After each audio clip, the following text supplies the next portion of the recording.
art, that of a woman artist, and technically they show considerable invention and complexity, with Cassatt fusing the two traditional methods of aquatint and dry point etching.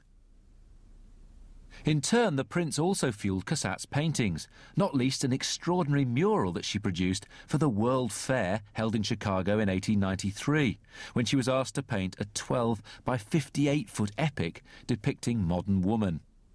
Cassatt's mural, sadly no longer in existence, has been described as the most important work by a woman artist in the 19th century. It sought to show how women had risen from their original condition of servitude. At the centre of Cassatt's panel was the subject of a young woman plucking the fruit of knowledge and science, a subversion of Eve in the Garden of Eden, an area that Cassatt also dealt with in her prints.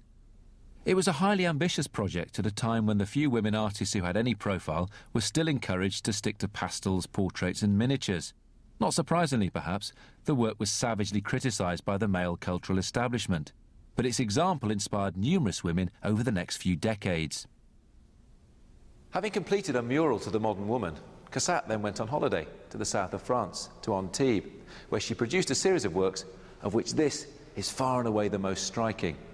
It's called The Boating Party and pays distant but direct homage to a work produced by Manet that was shown at the 1879 Salon, and that Cassatt subsequently helped be acquired by an American collector, and she described it as the last word in painting. Nonetheless, she decides to try and produce a postscript, which in a way is an evolution of Manet's art and of Impressionism more broadly. That flickering quality, where sunlight dances on water, is still evident in Cassatt's work, but details are pared down, and what we have is this bold, striking composition. In order to paint this, Cassatt, who was notoriously a sufferer of seasickness, staged everything on the shore. She went out to sea to make sketches of the effects of water, but was so chronically ill that she hired the boat, put it on the sand, so the sea was in the background and would frame the heads and the silhouettes of the figures. And then she hired 3 models. Even though this looks like a family, they're just hired models, the man here wearing the costume of a Provençal fisherman.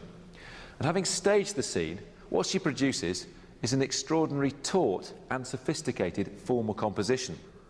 The composition is quite strongly cropped, with the horizon line and just an inch or so of sky visible at the top, and you get this amazing sense of horizontal layering through the boat, to the sea, to the shore, to the sky.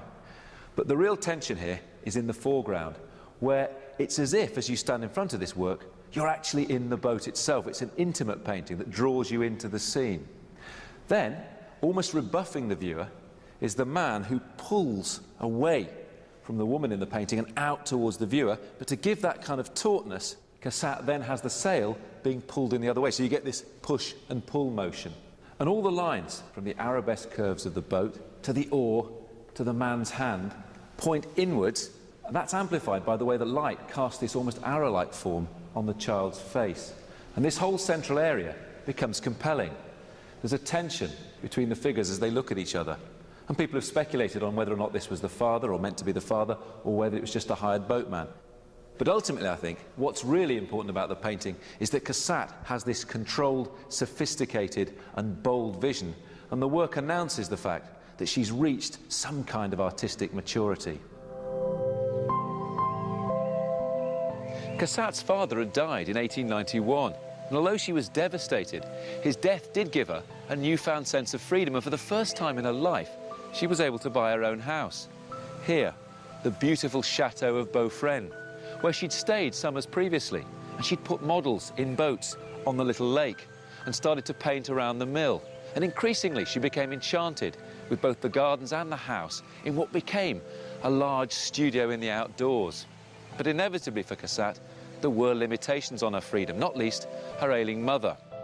Nonetheless, she was able to move with some degree of ease between the hustle and bustle of Paris, 90 kilometres away, and this tranquil country retreat. If it was the death of her father that had initiated a newfound sense of freedom for Cassatt, the death of her mother in 1895 triggered her last great creative phase.